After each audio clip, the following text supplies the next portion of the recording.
74, 88, 83। देखिए हो गया, ईशान कर लिया बाबू। दो समरूप त्रिभुज, त्रिभुज का अगर क्षेत्र में बोला जाए तो आप लोग पहले आप पढ़ चुके हैं थेस प्रमेय। थेस प्रमेय का विलोम पाइथागोरस, पाइथागोरस का विलोम, और दो को हम लोग सर्कल वाला पढ़ चुके हैं। वो दोनों वीडियो 6 के 6 वीडियो आप लोग का अपलोड हो चुका है। ये 7वां वीडियो अपलोड होने वाला है, दो समरूप त्रिभुज, जो एग्जाम में आपका 7 गो और 3 गो आर आपको पढ़ाया जाएगा। टोटल 10 थ्योरम पढ़ाया जाएगा। वही 10 गो अगर आप पढ़ लेते हैं तो एग्जाम में आपको 20 नंबर का क्वेश्चन आपको आएगा 100%। जो अभी नए हैं हमारे चैनल पर सब्सक्राइब कीजिए, लाइक कीजिए और कमेंट बहुत सारा कीजिए भैया। जो समझ में आए फिर भी कीजिए, अगर नहीं समझ में आता तो भाई बोलिए कहां पर आपको दिक्कत है, तो फिर से आपको एनालाइज करके आपको बता दिया जाएगा। तो आप जो भी नए हैं हमारे वीडियो में, जो भी नए हैं वो सब्सक्राइब कीजिए और फॉलो कीजिए और शेयर कीजिए। चलिए अब हम लोग मुद्दा पर आते हैं। दो समरूप त्रिभुज, समरूप क्या होता है कि हमारा जैसा कोई और व्यक्ति आ जाएगा ना, सेम टू सेम शक्ल का, तो समरूप हो जाएगा। हमारा जैसा कोई और व्यक्ति आ जाएगा तो समरूप हो जाएगा। मेरे पास 100 रुपया और अगले बंदे के पास अगर 100 रुपया है तो दोनों हम जाने समरूप है, मतलब दोनों जाने बराबर है। हम अगर जिलेबी खा रहे हैं, अगला आदमी भी अगर जिलेबी खा रहा है तो दोनों जाने हम लोग समरूप है। मतलब अगर सेम बोला जाए कि दोनों का अगर शक्ल एक जैसा मिले तो उसको हम लोग बोलते हैं समरूप। समरूप में क्या हो जाता है कि भुजा अनुपात में होता है और कोण होता है तो एक कोण दूसरे कोण के बराबर हो जाता है। भुजा आपका अनुपात में हो जाता है और जो कोण होता है वो आपस में बराबर हो जाता है। अब मुद्दा के बाद आते हैं। साधारण प्रतिज्ञा आपको कई बार बता चुके हैं कि इसको हम लोग बोलते हैं प्रश्न से दो समरूप त्रिभुजों के, मतलब दो को समरूप त्रिभुज है, मतलब पहले दो को समरूप त्रिभुज है, दो को आप त्रिभुज ले लीजिए। एक त्रिभुज ये ले लिए और एक त्रिभुज ये ले लिए। देखिए दोनों त्रिभुज ले लिए, इसका नाम देते हैं ए बी सी, इसका नाम दिए डी, इसको ई और इसको एफ नाम दिए। ठीक है, अब हम लोग क्या करते हैं कि मुख्य प्रतिज्ञा में लिख देते हैं, जितना जानते हैं उसके बारे में लिख देते हैं। मुख्य प्रतिज्ञा कि माना कि ए बी सी तथा त्रिभुज ए बी सी, माना कि त्रिभुज ए बी सी तथा त्रिभुज डी ई एफ समरूप है। हम नहीं बोल रहे हैं, क्वेश्चन बोल रहे हैं। दो समरूप त्रिभुजों के, तो माना कि ए बी सी तथा त्रिभुज डी ई एफ समरूप है। ये दोनों त्रिभुज समरूप है, भी लिख सकते हैं। जब समरूप है तो आप जान रहे हैं कि भुजा जो होगा वो अनुपात में होगा। तो इधर से देखो, इधर से अगर हम भुजा ए बी लेंगे बेटा, अगर हम इधर से ए बी लेंगे तो इधर से क्या लेना पड़ेगा, डी ई बराबर। अगर इधर से हम बी सी लेंगे तो इधर से क्या लेना पड़ेगा, ई एफ। अगर इधर से हम ए सी लेंगे तो इधर से क्या हो जाएगा, डी एफ। ये भुजा आपका अनुपात में हो जाएगा। कब, जब समरूप त्रिभुज होगा तब। एक त्रिभुज नहीं, दो त्रिभुज समरूप होता है। अब इसमें एंगल बराबर हो जाएगा, तो एंगल ए बराबर एंगल डी, एंगल ए बराबर है एंगल डी और एंगल बी बराबर है एंगल ई और एंगल सी बराबर एंगल एफ। ये एंगल हो गया जो आपका कोण हो गया, ये आपस में बराबर हो गया। तो सिद्ध करना है कि, ध्यान दीजिएगा बेटा, आगे आराम से क्वेश्चन को एनालाइज कीजिए, समझिए। तो सिद्ध करना है कि थ्योरम में थोड़ा सा टाइम देना पड़ेगा, समझ लीजिएगा। मैथ एग्जाम में आपको 100% बन जाएगा। ठीक है, अब देखिए, तो सिद्ध करना है कि क्या सिद्ध करना, ध्यान दीजिएगा। दो समरूप त्रिभुजों के क्षेत्रफल का अनुपात, मतलब इन दोनों का क्षेत्रफल का अनुपात। तो हम क्षेत्रफल को बोले थे कि ए आर बोलते हैं, पहले भी वीडियो में आपको मिला होगा कि क्षेत्रफल को ए आर बोलते हैं। और त्रिभुज हो जाएगा आपका ए बी सी बटा, अनुपात मतलब बटा, फिर अगला त्रिभुज हो जाएगा डी ई एफ। दोनों क्षेत्रफल का अनुपात उनके संगत भुजाओं पर, उनके संगत भुजा, मतलब इसका संगत ए बी का अगर संगत आ जाएंगे तो ए बी का संगत हो जाएगा डी ई फिर इधर ए बीसी का आपका संगत क्या हो जाएगा बेटा, EF, और AC का संगत क्या होगा बेटा, AC का संगत क्या हो जाएगा, DF।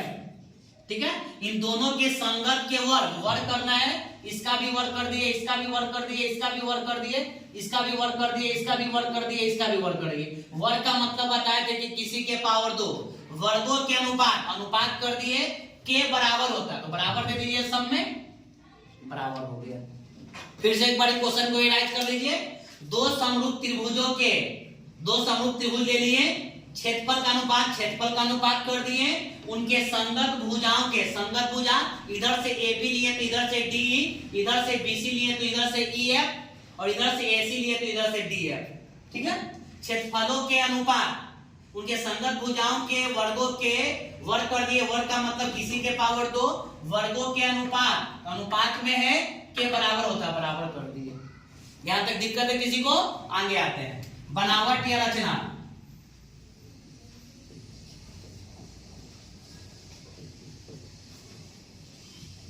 बनावट या रचना में क्या करेंगे, ध्यान दीजिएगा कि A से AL लंब डालेंगे BC पर, तथा D से DM लंब डालेंगे EF पर लंब डालते हैं। लंब का मतलब 90 डिग्री बेटा। देखो AL, यहां से AL हो गया, ये यहां पर L, ये 90 डिग्री हो गया। और D से DM ये भी आपका लंब हो गया। लंब डालते हैं। यहां तक कोई दिक्कत है किसी को? एनीबॉडी? किसी भी लड़का को अगर दिक्कत है तो देख लो, नहीं दिक्कत है। अब आते हैं परमान या उत्पत्ति में। परमान या उत्पत्ति में क्या करेंगे, त्रिभुज का क्षेत्रफल, त्रिभुज का क्षेत्रफल का फॉर्मूला होता है 1/2 आधार गुने ऊंचाई। एगो स्केच ले लो, 1/2 आधार गुने ऊंचाई, या तो सिस्टम बोलते हैं। 1/2 आधार गुने में ऊंचाई, या तो हम इसको बोलते हैं सिस्लम। त्रिभुज का क्षेत्रफल जो होता है 1/2 आधार गुने ऊंचाई, या सिस्लम भी बोलते हैं। अब इधर आ जाओ, ध्यान से देखना। अब हम त्रिभुज लेके चलते हैं, उसके बाद आपको समझ में आ जाएगी कौन सा त्रिभुज लेके चलेंगे। देखिए, एरिया त्रिभुज ABC अपॉन में एरिया त्रिभुज DEF। त्रिभुज ABC का क्षेत्रफल और त्रिभुज DEF का क्षेत्रफल। त्रिभुज का क्षेत्रफल का फॉर्मूला होता है बेटा 1/2, नीचे भी 1/2। त्रिभुज ABC में आपको आधार नीचे वाला हो गया आपका BC, इसमें अगर आधार लिए जाएंगे तो क्या हो जाएगा, EF हो गया। और देखो इधर, और शीर्ष लंब हमको चाहिए 1/2 आधार गुने ऊंचाई। शीर्ष लंब आपका इसमें AL है, इसमें शीर्ष लंब आपका DM है। तो आपका AL बटा में DM, देखो 1/2 से 1/2 भरे गया बेटा, आपके पास बचा क्या, BC बटा में EF गुना AL बटा में DM। ये समीकरण आपका फर्स्ट हो गया। यहां तक किसी को कोई दिक्कत है? अब आते हैं पुनः त्रिभुज लेके चलते हैं ALB, त्रिभुज ALB तथा त्रिभुज DME, त्रिभुज DME में, ठीक है, दोनों में आपको लेके चला है। ध्यान दीजिएगा, ई में देखिए, ई में आपका एंगल L बराबर में एंगल M, ये 90 डिग्री से 90 डिग्री से दोनों आपका 90 L और N 90 डिग्री से है। ई में B और एंगल E ये बराबर दिया हुआ पहले से, एंगल B बराबर में एंगल E दिया हुआ है, कहां दिया हुआ, ध्यान दीजिए। देखिए यहां पर दिया हुआ है एंगल B बराबर में एंगल E, यहां से ले लिए। अब एंगल समरूपता से एंगल एंगल समरूपता से, तो त्रिभुज आपका ALB समरूप हो गया त्रिभुज DME का। जब आपका समरूप होता है तो अभी बताए थे कि भुजा अनुपात में होता है, अनुपात में भुजा होता है, ध्यान दीजिएगा। जब समरूप हो जाता है तो भुजा कुछ हो जाता है अनुपात में। अब यहां से हमको इधर से देख ALB आपको ले लिए है या ना, लिए है ना, सब ध्यान दीजिएगा निमन से, तो समझ में नहीं आएगा तो फिर बोलिएगा। देखिए इधर से हम ले लेते हैं AB, देखो इधर से लिए AB, तो इधर से हम क्या लेंगे DE, और हाँ या ना, इधर से हम AB लिए तो उधर से क्या लेंगे DE बराबर, इधर से हम ले लेंगे AL, तो इधर से हम लोग क्या लेंगे, इधर से A लिए तो इधर से क्या ले लेंगे DM, क्या ले लेंगे DM। आराम से देखते रहिए, घबराइए मत, ये कुछ लिखल है AB बटा में DE। देखो तो इधर आ जाओ, फोकस करो, देखो AB बटा में DE किसके बराबर है, BC बटा में क्या EF का है, AB बटा में क्या DE किसके बराबर है, BC बटा में क्या EF का। तो इसके जगह पर क्या लिख देंगे BC बटा में क्या EF बराबर में क्या AL बटा में क्या DM। यहाँ पर ब्रैकेट में आप लिख दीजिएगा कि AB बटा में DE, क्योंकि एग्जामिनर देखता है कि कहां लिखा बच्चा, BC बटा में EF, ब्रैकेट बंद कर दीजिएगा। इसको समीकरण सेकेंड। अब लिखेंगे समीकरण फर्स्ट से। समीकरण फर्स्ट क्या है कि एरिया त्रिभुज ABC, एरिया त्रिभुज ABC और एरिया त्रिभुज DEF क्या लिखा हुआ है, BC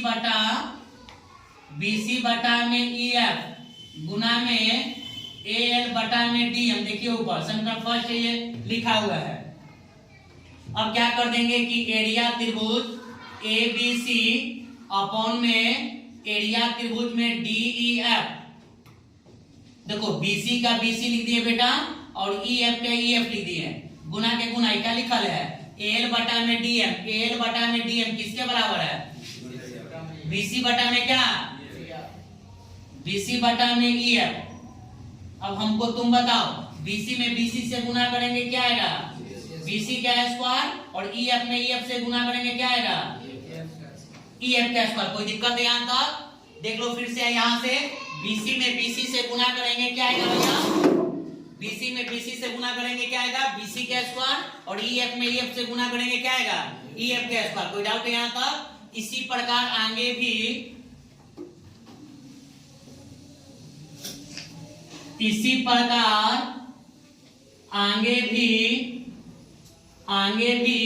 सिद्ध किया जा सकता है। इसी प्रकार आगे भी सिद्ध किया जा सकता है। दैट इज में लिख देंगे एरिया त्रिभुज में क्या ABC अपॉन में एरिया त्रिभुज DEF में लिख देंगे AB का स्क्वायर